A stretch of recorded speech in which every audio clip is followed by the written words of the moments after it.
Service in Denver has issued a severe thunderstorm warning for central Elbert County until 7 p.m.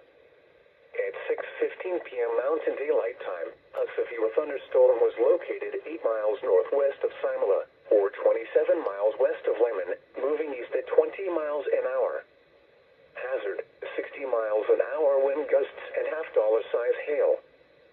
Source, radar indicated. Impact, hail damage to vehicles is expected.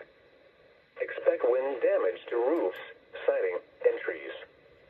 Locations impacted include Simula and Matheson.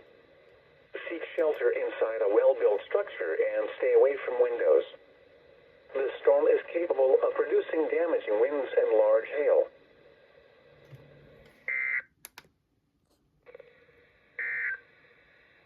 The National